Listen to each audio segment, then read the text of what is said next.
આપણે મોગર દાળ બનાવશે એટલે આમ આપણે છડી દાળ કહીએ ગો મોગર દાળ કહીએ ગો આપણે એક વાટકી લીધી છે મેં હવે સારી રીતે બે પાણીએ ધોઈ નાખીએ આપણે એને મેં ગેસ ચાલુ કરી દીધો છે કુકર મૂકી દીધું છે આપણે પાણી નાખી 3 ગ્લાસ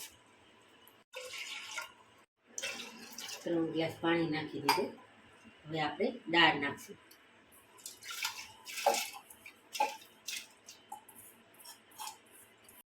આપણે સ્વાદ મુજબ મીઠું નાખશું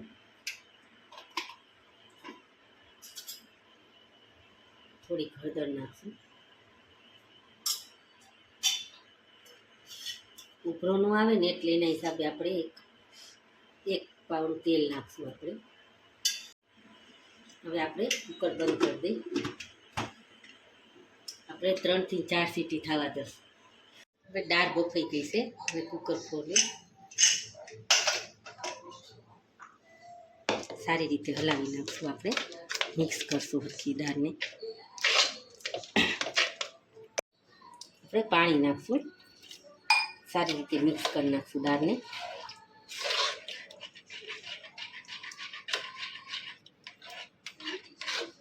હવે આપણે થોડુંક પીસી નાખશું તે જે નાના નાના ગઠ્ઠા હોય ને સરખા થઈ જાય એક થઈ જાય આપણે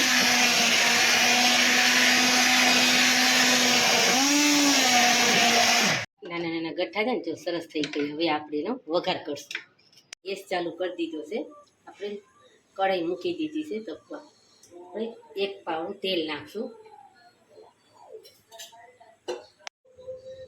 1 ચમચો ઘી નાખશું આપણે છે ને ઘીનો વઘાર કરશું આમાં ઘીનો વઘાર કરીને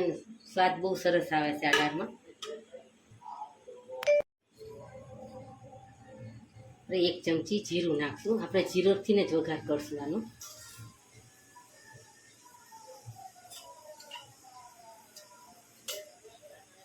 મેં ઝીણી ઝીણી કટકી કરી છે લસણની એ નાખશું આપણે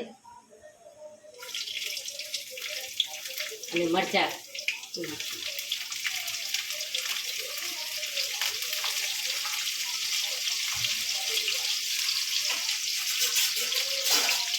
સારી રીતે હલાવશું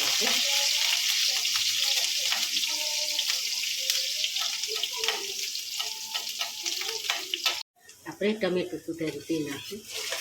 અડધું ટમેટું નાખ્યું અને લીમડો નાખશું સારી રીતે હલાવશું ટમેટાને પાકવા દઈશું ટમેટા ગળી ગયા હોય થોડીક હિંગ નાખશું આપણે થોડીક જ હળદર નાખશું આપણે દાળમાં નાખેલું છે અને 1 ચમચી મરચું નાખશું 2 ચમચી ધાણા જીરું નાખશું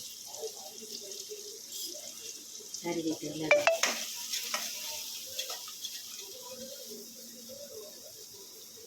હવે આપણે આ દાળને પીસી છે ને એ નાખશું અંદર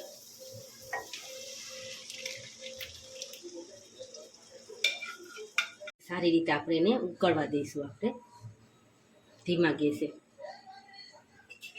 દાળમાં મીઠું તો નાખ્યું હતું પણ આપણે પાણી નાખ્યા પછી એનો સ્વાદ મુજબ આપણે મીઠું નાખશું આપણે હલાવી નાખશું આપણે અડધું લીંબુ નીચવશું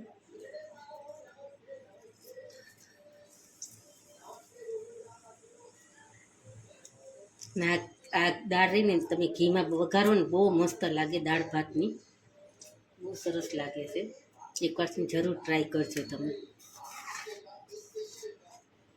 હવે આપણે દાળ ઉકળી ગઈ ગેસ બંધ કરી દઈશું હવે આપણે સર્વ કરશું આપણે 1 ચમચી ઘી નાખશું આમાં ઉપરથી થોડી કોથમરી નાખશું આપણે